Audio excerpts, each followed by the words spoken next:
Chapter का नाम क्या है? Transient analysis. Okay, so first हम पढ़ेंगे टाइम रिस्पॉन्स क्या है। If the output of an electric circuit for an input varies with respect to time, then it is called as time response. So time response क्या है? If the output of an electric circuit for an input varies with respect to time. So कोई भी input के लिए अगर output with respect to time vary करेगा तो उस टाइप ऑफ रिस्पॉन्स को हम बोलेंगे time response. Okay, so the time response consist of following two parts. Number 1 है ट्रांजिएंट रिस्पॉन्स, नंबर 2 है स्टेडी स्टेट रेस्पॉन्स। ओके, अब हम डिस्कस करेंगे ट्रांजिएंट रेस्पॉन्स क्या है।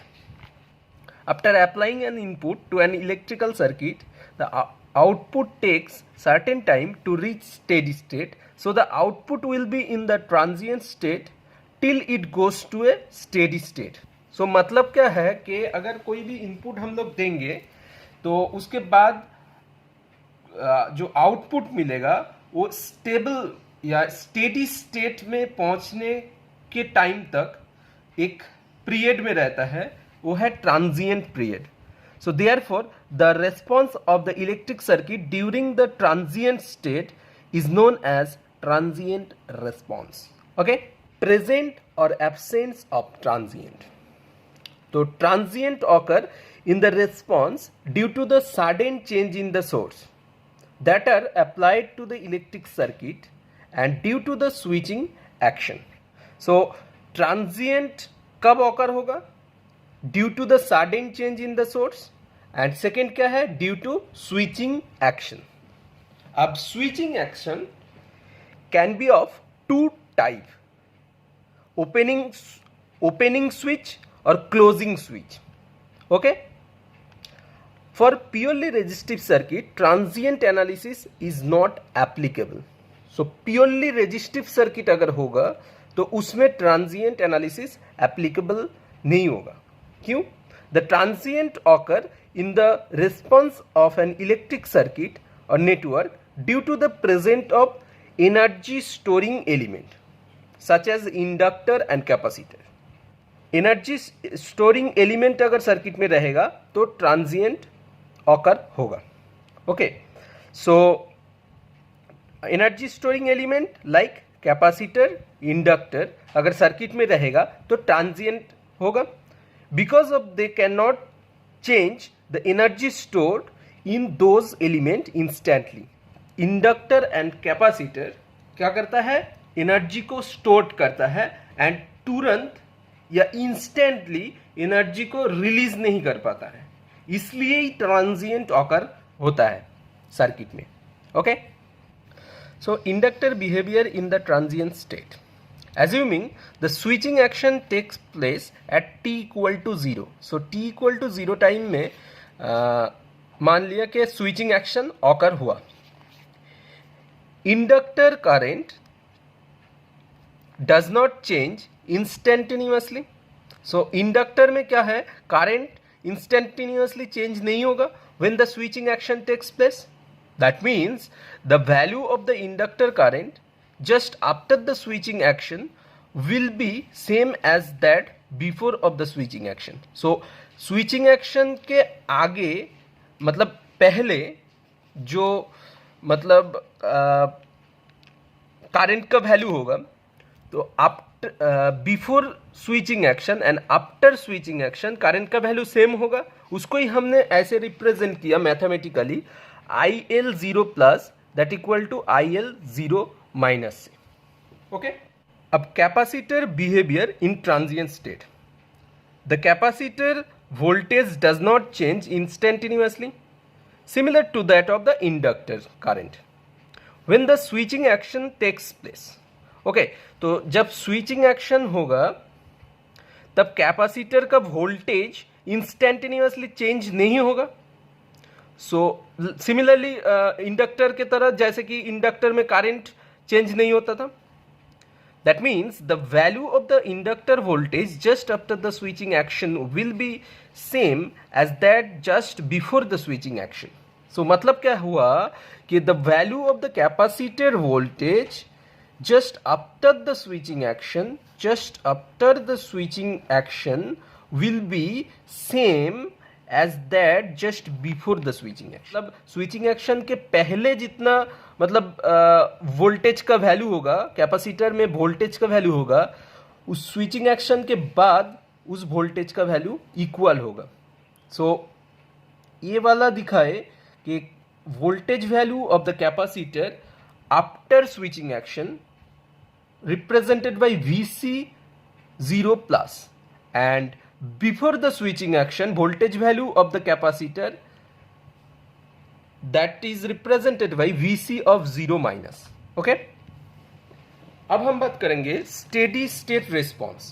What is steady state response?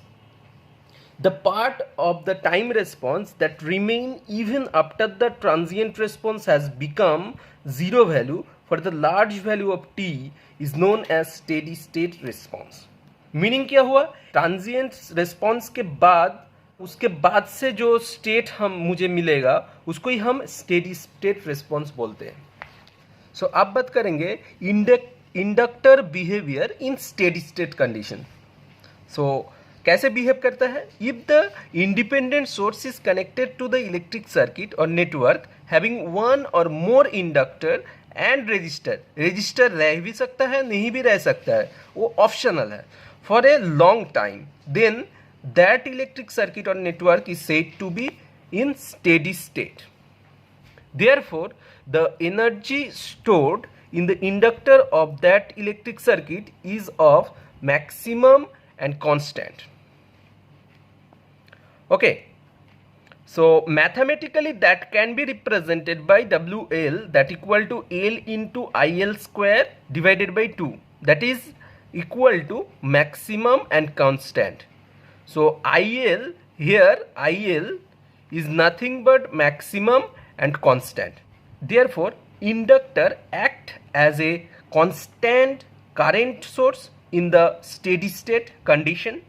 Okay, steady state condition में एक inductor कैसे बिहेव करेगा? As a constant current source की तरह. ओके, सो क्योंकि करंट का value maximum and constant, the voltage across inductor will be VL. So VL से represent करेंगे इंडक्टर का voltage, that it should be equal to L di by dt, that equal to 0 volt होगा in this condition. So the inductor act as a short circuit. Inductor steady state condition में कैसा behave करेगा in these conditions? So short circuit के तरह behave करेगा. So अब बात करेंगे capacitor behavior in the steady state condition. If the independent source is connected to the electric circuit or network having one or more capacitors and resistors, register रह भी सकता है, नहीं भी रह सकता है, that is optional, for a long time, then that electric circuit or network is said to be in steady state condition. Okay, therefore the energy stored in the capacitor of the electric circuit is of maximum and constant, that can be mathematically expressed as WC equal to CVC square by 2. Okay, that this value is maximum and constant. So this is a constant value, and VC here also the maximum and constant value. Therefore the capacitor act as a constant voltage source in steady state condition. So we should remember that capacitor act as a constant voltage source in steady state condition. Okay, the current flowing through the capacitor will be, so in steady state condition, that is IC equal to C into V of C divided by VT, that should be equal to 0 ampere. So the capacitor act as an open circuit in steady state condition. So we should remember that capacitor act as a open circuit in steady state condition. Now अब हम बात करेंगे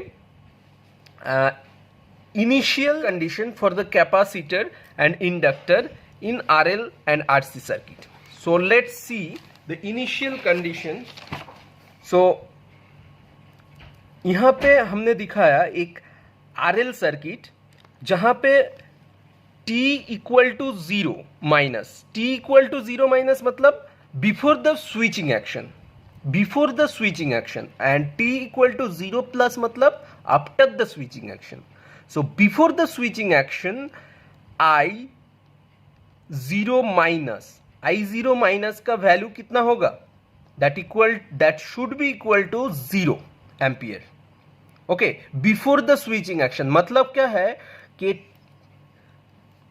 t equal to 0 minus. So this is the before the switching action. So on that condition क्या है कि switch को on नहीं किया, मतलब क्या है, स्विच ऑफ कंडीशन में रहेगा तो एक ओपन सर्किट रहेगा, तो करंट कितना फ्लो होगा? I0 minus, that should be equal to 0.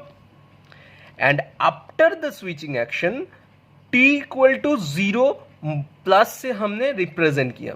So I0 plus से उसको रिप्रेजेंट किया करंट को. इंडक्टर क्या है कि एब्रप्ट और सडन चेंज को एक्सेप्ट नहीं करता है. इसके वजह से just after the switching action inductor act like a open circuit. Inductor open circuit की तरह काम करेगा. So on that condition current also, current value I0 plus should be equal to 0 होगा. RC सर्किट के लिए, सीरीज सर्किट के लिए. सो क्या होता है कि at t equal to 0 minus, on that condition मतलब t equal to 0 minus condition में capacitor act as open circuit but switch is not close. t equal to 0 minus मतलब क्या है? Before the switching action. Okay, so before the switching action capacitor act as open circuit but switch is not closed. तो switch close position पे नहीं रहेगा in these conditions. so voltage value क्या होगा? 0 होगा. after the switching action t equal to 0 plus, ऐसे ही represent किया मतलब इंडक्टर केस के लिए जैसे किया था same. so at t equal to 0 plus after the switching action capacitor act as a short circuit. तो कैसा सर्किट बनेगा? कुछ इस तरीके का सर्किट बनेगा. तो इसमें करंट कितना फ्लो होगा? I0 प्लस यहाँ पे V/R. सो V/R लिखे.